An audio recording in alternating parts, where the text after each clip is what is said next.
cars. It's not what perception we have today, but back in the day, German versus Jap.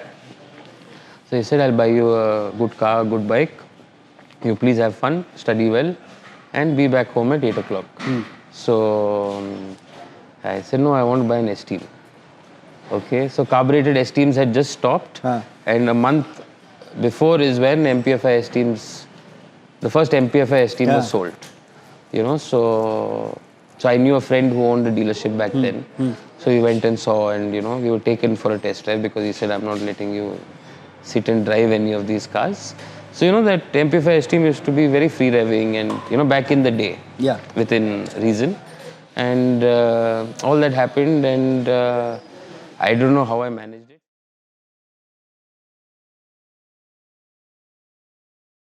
About cars, you're inclined towards, if we all call you when our house car has a problem. Before we go, we call you saying it is like this, what to do. So you always have advice, and 8 out of 10 times, it's on the same lines that the dealership or your local mechanic somewhere, wherever you're based out of, said. So you're saying, why don't you open a shop? And I knew nothing about a business, because I come from a white-collared background for a couple of generations, where you do well, you study well, you get onto a good job position in whatever domain you're in, and there is a salary. So there is no concept of business. How to earn a profit. So I wasn't used to it. So I said, now who's going to deal with staff and skilled, semi-skilled, and then you have to deal with customer, and they're all.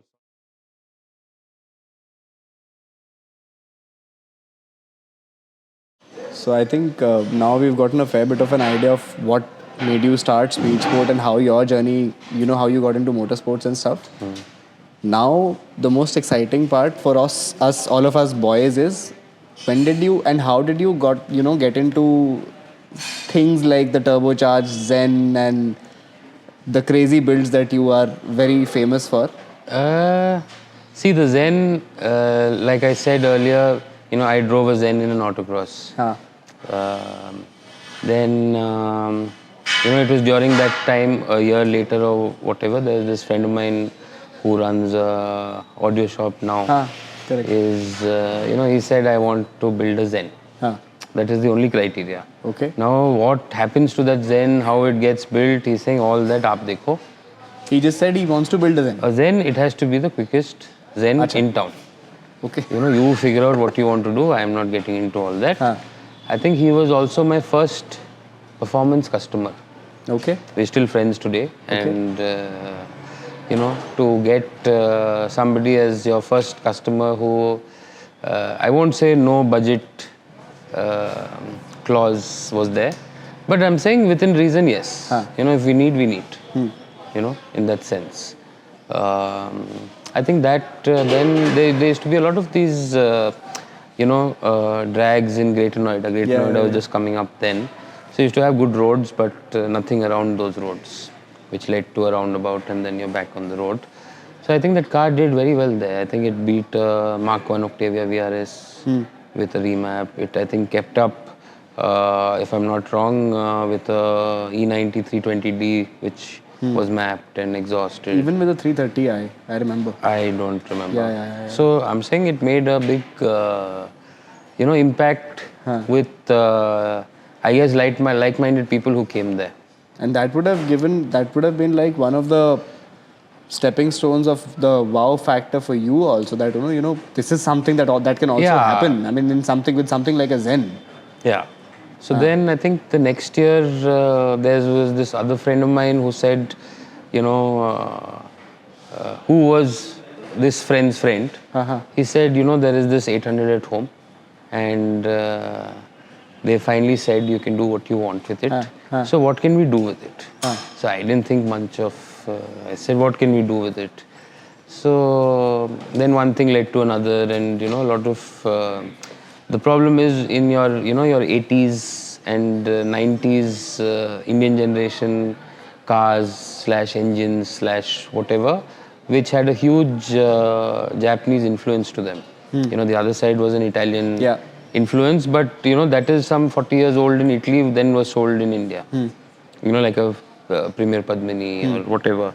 So I said, ab ye kya hai, kaise hai? And you know, after something, I figured out that, you know, the Gypsy and the Maruti 1000 used to come with an engine called F10A. And that is what they used to rally in Gypsies. And I've driven an F10A. There used to be a class called Group A2. So, which is basically, you know, you can do what you want till the time you keep your head block and gearbox castings OE. The inside is up to you. And I've driven a Group A2 Gypsy, which used to be a rally car and then was kept by a friend, you know, in memory of his rallying days. You know, it'll do 9,500 RPM. Wow. And the one that I drove had twin Webers. So it sounded a certain way. It had a cam. It had a Jan Speed head. Jan Speed used to be a company in UK. And, you know, so then later on they used to run fuel injection back in the day here. So then, you know, we went and got ourselves an F10A engine from Mayapuri again. And, you know, we kind of sourced a Group A cam, all that from various people who were in the sport back then. So they'd say, yeah, we have the valve springs, you know, it's of no use to us. So we did all that, and it was just then when the 800 came with a 5-speed. The then current 800 came with a 5-speed upgrade on the MPFI 800. So now I said, yeah, you know, this 4-speed on this is too long. You know, by the time it wakes up and it goes and it keeps going, and then you do this, and then there is a speed you reach in an 800 where you say beyond this the chassis is going to, like, you know, pull in every direction. So I said you have to get there quickly and then say this is it. So I think we got a friend of mine from school. He had a 5-speed 800. Okay. So I said, I want your 800 for a day. So now he's been through the whole journey of driving fast on a bike, on a car. You know, he's one of those 50 rupee people who'd come home in the evening back then. So he knows, you know. So he said, okay, I'll get, but what is it that you want to do? I said, I want to take your gearbox out. So he's saying, are you mad? My dad goes to office in that every day. And he used to stay close to my house. So I said, see, I'll give you spare car. He's saying, you'll give me spare car, but what do I tell my dad? You know? I said, all that I don't know. So it so happened, then he called 2-3 days later saying, you know, my dad's going out of town. I said, in the name of service, you please park here. I said, in 5 hours, I'll tell you, you know, if I need anything, or I'll just put it back and give it to you. So, you know, we pulled the 5-speed out. Now, I don't know if it's going to fit. The 4-speed of an 800 fits onto the F10A straight. So I said, now the 5-speed is different, not different. You know, the parts counter of a Maruti dealership is not interested. He's saying, "Phir aa gaye pagal." You know, जो चीज़ कभी बिकता नहीं, कभी गाड़ी में लगता नहीं, ये वही आके मांगते हैं. So, you know, thankfully it fitted straight. Oh, okay. You know, bell housing to Lucky you, block, straight bolt to bolt. But I had to change flywheel, I had to change drive shaft, I had to change starter motor, all to the MPFI 5-speed. So then I said, okay, now I don't know the ratios. Now I'm assuming because there is an extra gear, the ratios are shorter. It's general rule of thumb. But what is the ratio? I don't know. There is no document to figure out until unless I go to Maruti dealer, I fold my hands and say I want to see parts manual. Then or physically. So then we took the entire gearbox out. We, counted all the gears. We wrote it down. Then there was a gear ratio which came up.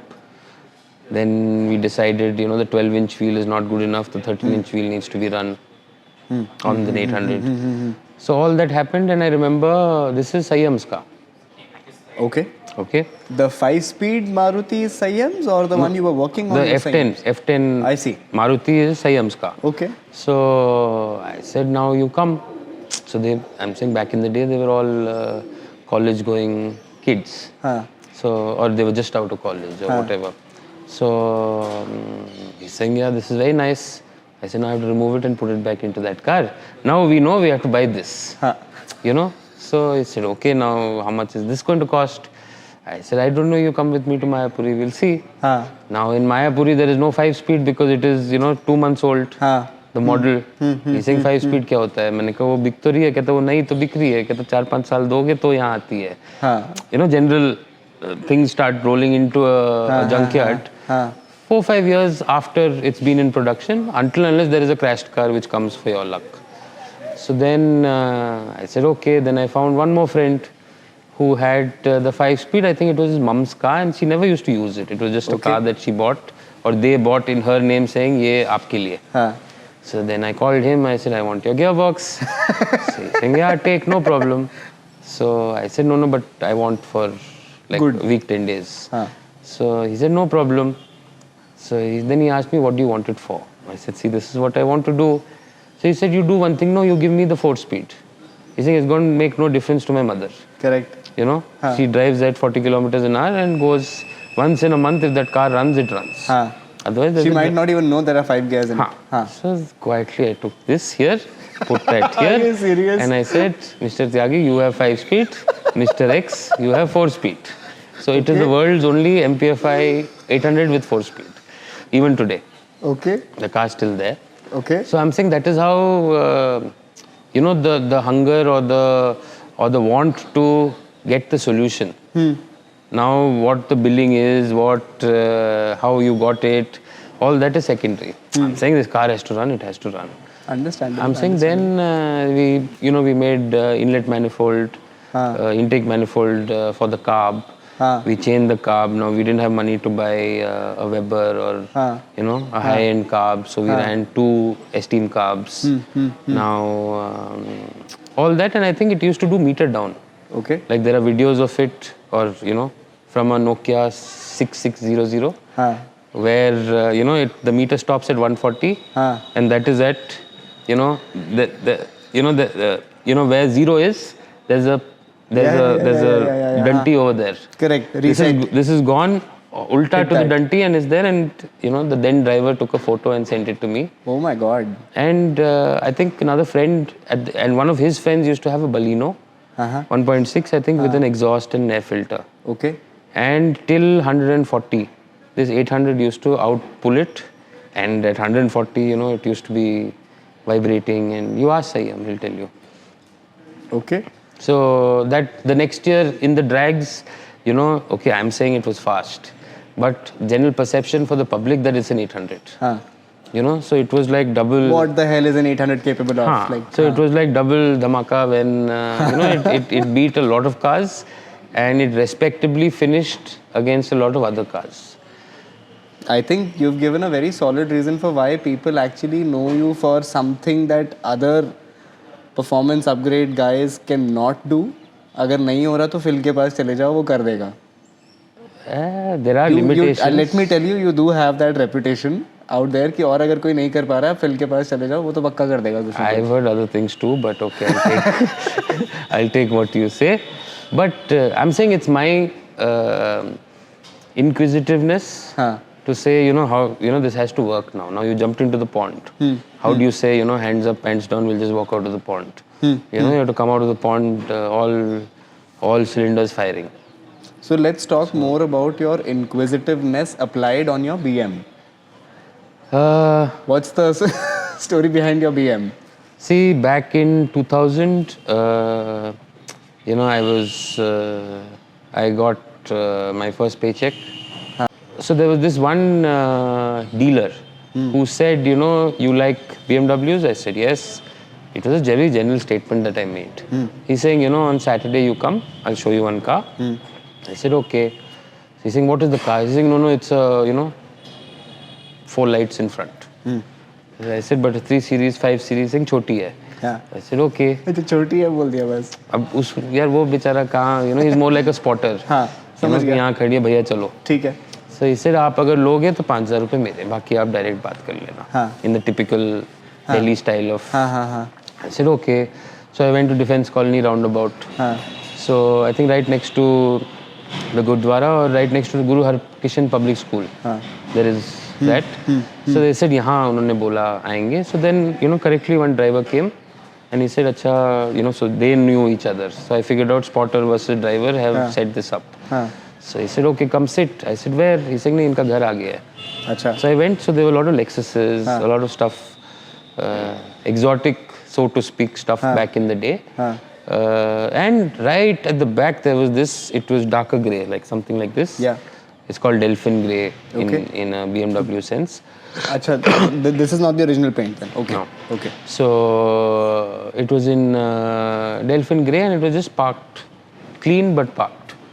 So I said, so when you look at it like this, it looks like an E30. I said, ठीक है, okay, E30. Then I went to the side and it had one door less. So I said, कहाँ गया? I said, oh, this is a coupe. So I was sold right then and there. It didn't matter if it had an engine or didn't have an engine. So I said, so the fellow who took me is saying, देखो दो दरवाजे कम है, लेकिन BMW है. So I looked at him like this, अब इसको मैं क्या बताऊँ? So I said, अच्छा ठीक है. मैंने कहा, then I went at the back. So you have badge. So it said 325 IS. I said, holy cow. It had, and I'm saying back in 2000, 170 horsepower, 6-cylinder was a big thing to, have. Today I'm saying everything else is 170 or more. But in the year 2000 to have a 2-door BMW with 170 horsepower is your king. Yeah. So I said, okay, done, बताओ. He's saying, नहीं, साहब अंदर है. I said, चलो. तो अंदर तो हमें जाने नहीं दिया, साहब जरूर बाहर आ गए. So then he figured out that I'm one, literate, educated person, So he's saying, where do you stay? I said, I stay here. So then whatever he figured out, so he had proper conversation with me. I said, what is this story? He said, no, I was studying in America. So I actually bought it in 93 or whatever. Okay. In 98, I came back, so I got the car with me in 97 or 98 or whatever with me. So I said, okay, now why do you want to sell it? The naive person that I was, I said, it's such a nice car, why do you want to sell it?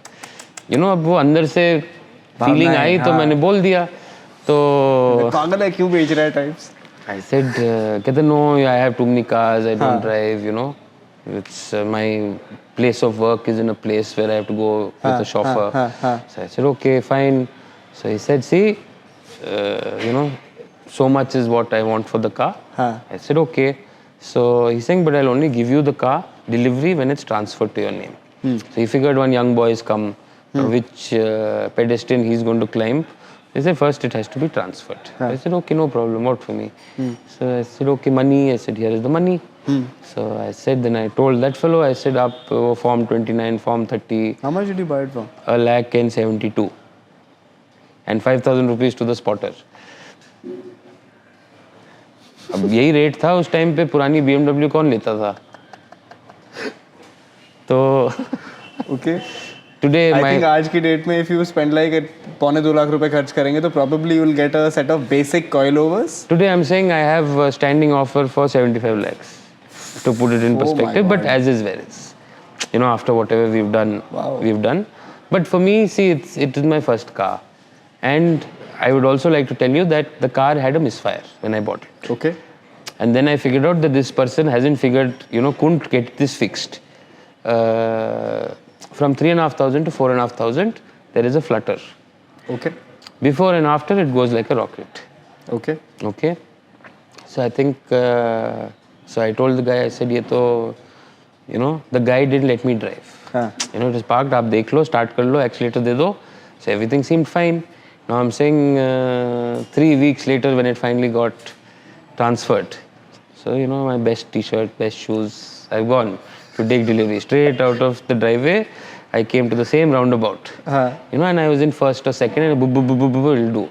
From that 1,000 RPM, it'll do. I said, no, what is this nonsense? So that spotter had come with me. I said, ये क्या है? कहता है plug गंदे होंगे, हो जाएंगे. I know one fellow in Janpat. Dubai return or whatever. I said, okay, come, now only we'll go. That fellow, I think, made me go to him for 2-3 weeks. Janpat has a taxi stand. Yeah. Where all HEP taxis now stand. So there used to be this one guy used to be perpetually smoking a BD. Like if he has to do anything, this is in his mouth. And he said, one day he said, ye karenge, wo karenge. And, I'd keep going to Prithviraj market, go get part, give him, go get part, give him. And then second week, I told myself, I said, this is not working. So then my uncle stays in UK. So I said, by then I had dial-up internet at home. So I found this website which sold Haynes manual for this 3 Series. So I told my uncle, I said, you please buy, So he bought, he sent it through somebody. So by then I brought this car home. And, I got fed up with that fellow. I said, देखो जब वो manual मंगाया मैंने, तो जब आएगा मैं manual लेके आपके पास आऊँगा. मैं पढ़ूँगा आप करना. He also looked at me like this, ये कल का बच्चा, he's telling me that he's going to whatever. So then I think it took 6 months and I sat on a lot of forums. Okay. There's a forum called roadfly.com. Okay. It's an American forum. But, it had those very agricultural interface, and you used to have one comment and then reply and it'll be in a staggered manner, and what you click is darker red, what you don't click is blue. So I said this dial-up is not working for me. So Sifi Highway used to be there. So next in my market I'd go to Sifi Highway, sit full day, E30 misfire, 3.5 to 4.5, see who's written what. Then I think it took me 1.5-2 months to read somewhere that if the MAF sensor is kaput, this is what happens. Parallelly, if you run a E34 535i MAF, is an upgrade for this. So then you changed that. So then I went to Prithviraj Road to Agarwal Auto. Okay. There were 2 Agarwal Autos, the left Agarwal Auto, the old uncle. I said, uncle, ये part number मुझे चाहिए. So he's saying, हाँ 2 हफ्ते में आ जाएगा. मैंने कहा पैसे कहता आपको मैं कल बताऊंगा. So he said some 20-30K. Okay. I said, but part number has to be this. Don't take chassis number and buy something else. I said, this particular part number. So he gave. Okay. So MAF also came in 2-3 weeks. Then I put. It ran like a rocket. Then I think, and I'm all of 17-18 years of age to put it in perspective. Okay. So then it was rear wheel drive. So, there were donuts and there were high sides. And, like you're going in third gear, you drop a gear and it'll go fully across. And it wants to straighten out, but you make sure it's still crossed up. And this was with the main stock engine? Yes. As of now. Stock engine. So, then I think I took it to college. Ooty up, Ooty down. I drove it everywhere. Weekends, I went to Masnagudi, Ooty, Coimbatore. Rallying was there. So, all that happened. And then I think after college, when I came back, I brought it back. So, somewhere in 2010, as a workshop owner, I said we have to individualize the car, which should be an extension of your personality. And I think in 2012 or 13, I stripped it apart. A perfectly running car. And then I said, we will do this, we will do this, we will do this. And I think it took 10 years for it to come together. And but it's come well. So now, tell me a little bit about what motor are you running on it now? It's got a Evo 6 Tommy Mackinnon engine. Okay. So there's no big difference between a regular Evo 6 and a Tommy Mackinnon engine. It's just that the value to say that it's a Tommy Mackinnon engine, and the turbocharger, the impeller slightly lighter. So it spools up 500 RPM before. Okay. Then we're running 8 injector intake manifold. Okay. We're running a standalone link ECU. Then it's got Automotive wheels. It's got Brembo GTR brakes. Okay. It's got 2-way LSD rear diff. Okay. It's got cooling upgrade, radiator upgrade. Of course, everything that comes in. It's got, but full under chassis suspension and all that is E30 M3. Okay. There's a minor difference in terms of camber, caster, all that. I'm sure. But I'm sure a lot of re-strengthening would have also gone into it.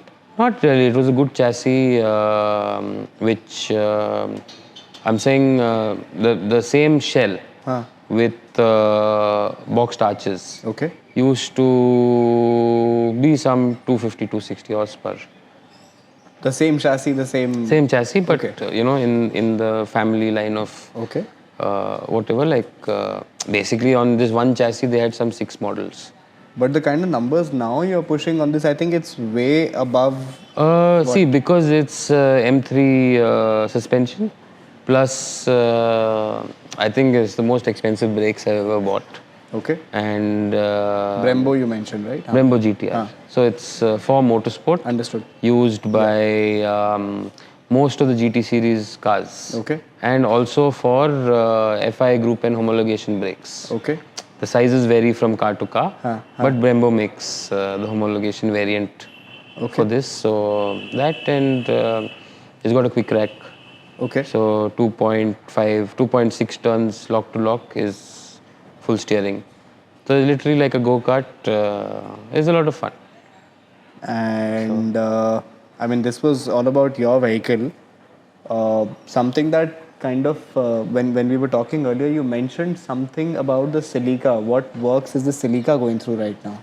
This is a Celica where one of the models came with a high revving engine. Okay. Where, I think they had an association with Yamaha. Okay. To design the head. Okay. So that's why that engine and this chassis combo is famous in whatever. So it puts out, now I think it puts out around 210, 220 horsepower. Stock? No, stock is 180. Okay. So 180 or 190. Okay. So we worked on it some 4-5 years ago. Okay. So now after many years it's come back saying I have to, we have to supercharge it. Okay. So we're going to pull the engine out, change all internals, and there is a TRD bolt-on supercharger for this engine. Oh, so nice. That is what we want to get. And then I'm saying with good fuel, I think 350 horsepower is, but it's a front wheel drive, so you have to, kind of figure out where you want to draw the line. So on that note, I think this one you're upgrading also to a supercharged engine. Yeah. And this is going to be a rear wheel drive. So this is a rear wheel drive. It's a E87. Yeah, it is a rear wheel drive, correct. E87 1 series. Okay. So it's basically a 3 series without a boot of that generation. Okay. So it's basically the E87, the E90, E92, E93. Okay. That whole generation of 1 series and 3 series. Okay. Is the under chassis is unibody.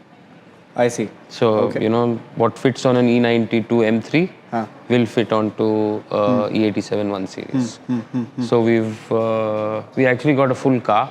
Okay. E93 M3. Okay. And we took out subframes, we took out suspension, we stripped it of everything and put it onto this. Okay. What is now left is the engine and gearbox have to go in. Okay. But that's also bolt to bolt. The source car, is it here anywhere? No, it's no longer here. Okay. And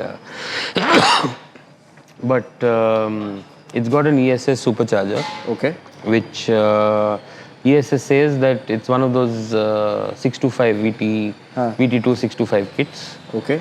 So I'm saying 600 horsepower on a bad day, 625 on a good day, and the chassis on high octane fuel. On fuel. between on say 95 round of fuel. 95. Okay. So minimum 95. Wow. Ideally 100. So how do you ensure traction in such a big difference in performance? See, what we've done is I personally don't want to use the original ECU and electronics. Okay. We've got hold of a plug-and-play ECU for an E92 M3. Okay. Where we have ability to dial in the traction control, the boost, and I'd by the end of it, when it's done, I'll have a 10-step knob for traction control. So there's 1, 2, 3, 4, 5, 6, 7, 8, 9, 10. Is that like something like that will help you to modulate the level of traction control? Yes. Is that? Oh, okay. How much cut is there? Okay. And that way, and I'm saying 0 being no track, no control at all. Wow. So it'll be with the V8 in it. It'll be, I think, 205 or 206 kgs lighter than an M3. So I'm looking forward, but it'll happen when it happens. You're truly crazy. So, I mean, barring all the basic questions, I mean, I'll not get into that because that's something very imbecile, I think, when it comes to talking to a person like you. But one basic question which I would like to ask you, and more than me, there would be so many people who would wanting to be, wanting to have an answer to this. That when it comes to performance upgrades for cars, there are all kinds of people, like we spoke earlier, there are all kinds of people who are wanting different kinds of upgrades. And like we discussed earlier, and you actually said that there is lack of education when it comes to, What they want. Yeah, what they want. So, what should be on their mind first when it comes, when this thought comes to their head that, what, we want a performance upgrade? What should be their stepping stones towards their journey of having a performance upgrade thing in their cars? See, I'm saying from an enthusiast perspective, I'm saying, if it's a kind of enthusiast where they say, I want to be part of a group and I want to be known because I have X or Y on my car, or this is my car, I'm saying they can, they're okay how they are because it doesn't really matter. The guys who have a deep-rooted interest, I'm saying there is enough out there on the internet. But with that said, I'm saying the internet is also sketchy. If you sit on popular DIY engines, like the Honda community is very, very DIY. If you say America, you say UK, you say Australia, you say India, I'm saying Hondas are right up there. Okay. Now I'm saying, there'll be one thread of, twin turbo D16, for example. D16 is an engine. Yeah. Now I'm saying that thread will run for 25 pages. Okay. There are also videos or dynographs or whatever. I'm saying the 26th page doesn't happen. And then nobody knows what happened to that car. So I'm saying just because you saw 2 videos of it running a quarter mile or running or hooning around on the road doesn't mean it's reliable. There is that flip side. Yeah. So when somebody comes to me or anybody who's in this line of work, I'm saying, देखो America या Peru में तो 600 horse power की D16 है. वो है तो वो आपके लिए भी हो जाएगी, बट वो चौथे दिन रहे ना रहे, वो एक अलग स्टोरी है.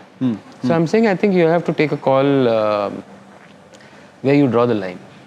See, a lot of people, building is not a problem because it's aspirational. To live with it is a bigger problem.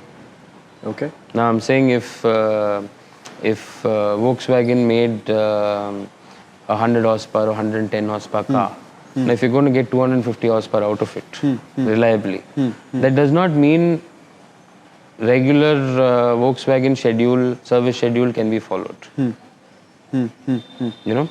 I'm saying there'll be 10 things which wear out faster. Yeah. I'm saying your brakes, your bushes, your ball joints, your, to say the least. Yeah. So I'm saying all that comes with it. Of course. Yeah. I'm saying no, but the understanding of that is not out there. Also, earlier you mentioned something about, knowing what you want out of your car, or probably knowing what is it exactly that you're wanting to do with it before you get into an upgrade or go in for an upgrade. Can you elaborate a little bit on that? See, I didn't mean it in a technical sense. Okay. I'm saying end goal. This is what I want. Understood. Like I'm saying, I had a perfectly running, of course, very rare E30 coupe with a 2.5. There's nothing wrong with it. I could have put a cam and put an intake and got, with some other work, got 240, 230 horsepower. And it would still be very nice. Now I'm saying, but I said, okay, but this is, there is no, it's not exciting to me. So I'm very clear. Now, if I took 10 years of struggle, where I bought parts every other month, got my entire friend circle to hand carry stuff, because I made a list. And I said, this is exactly how I want it. I don't care really if it makes sense, doesn't make sense, but I want it. Yeah. So I'm saying on that list, every 3 months, I'd buy parts. Right. It took me around 2 years to say, okay, now I have everything to start putting it together. Sure. So I'm saying if you know what you want in terms of, like a lot of people want a lot of horsepower out of their remaps. Yeah. But they don't want to put 95 octane of fuel. Why? Because, in terms of an example, they'll say dealer ने तो बोला 91 डला लो. 95 से खराब हो जाती है. Now I'm saying a dealer has comes with a lot more credibility than a business establishment like me on paper. Yeah. Okay. Now they have said, your service advisor, who's a MBA, hopefully, has said ki yaar, you know, he sees hundreds of cars, Volkswagen cars, that one of those you bought, he sees hundreds of them every week or every month. Now he is saying, aap mat dalao. So I'm saying, but aap petrol cap kholo, usme likha hai 95. There is a sticker. Correct. I said, iska kya? Yeah. तो मैं किस लिए बचा? Because there is a sticker. If there is no sticker, then I'm saying his word is bigger than mine. I don't have a problem with it. Yeah. But then don't ask me. I'm saying, okay, I will give you tune. Okay, you get you know, stage 1, stage 2, stage 1 plus, whatever. I am saying it will do it for one run. Once engine temps are up, knock sensor will cut everything down. Now the knock sensor is there not because you can do what you want with it and the knock sensor keeps running it. I'm saying in an adverse situation that knock sensor has to kick in. Right. Not completely. Correct. So on a car like that, what happens is when you go on the gas, you know, all hell breaks loose. You know, once you're in mid-range, it is cutting ignition. Fair enough. So then I'm saying, so for people who don't compare it to somebody else's tune, like physically real time, I'm saying it's okay. You know, you go on the gas, it's all there. Yeah. But somebody with, let's say, 10 horsepower less will pull half a car length or one car length ahead of you. True. That day, then it is again my problem. Okay? So I am very clear. I can't deal with, you know, these nuances of running a business is not my cup of tea. Yeah. It's not my business. You want 50 horsepower, you put this fuel. You can't put means don't take the 50 horsepower. Simple. Fair enough. I'm not being derogatory. I'm just saying it is better for you 40,000 kilometers later. So it's as simple as that. I'm saying I don't have a wand. And I presume the logic is very basic that there is a lot, you know, whatever X amount of extra load going on the internals. So it needs to be able to support that. So that's why you need to put the, you know, a certain level of fluids and a certain level of fuel into it. No, it's basically compression. Okay. I'm saying, you know, to pass emissions of Bharat Stage 6 or Euro 6 globally, everything has gone turbocharged. Almost. Right. Okay? Right. Now, most cars have very small turbochargers. So there is a speed limit to how much you can rotate them. The impeller speed. Then I'm saying you have to, for clean burn to happen, mechanically speaking. Correct. I'm saying the compression has to be up there. Yeah. It can't be like a mid-90s Japanese car where you have 9:1 or 8.5:1. They're all 9.5 and above. Like a E92 M3 has 11:1 compression. And companies supercharge it. So you should be very clear on, you know, I can buy a $9,000 supercharger for my 50 lakh rupee M3. But if I'm not willing to put 100 octane, which is $160 a liter, there's no point. I'm saying it's a waste of your time and mine. Fair enough. So, Chalo, I think, I mean, there are, honestly, Phil, there are tons and tons of things that I would want to continue talking to you, but I think now one of the batteries has also died. okay. And only 2 cameras are running, but we'll keep it for another time. But thank Done. you so much for putting out time today. Most Thank you welcome. so much. Pleasure is all mine. Thank you.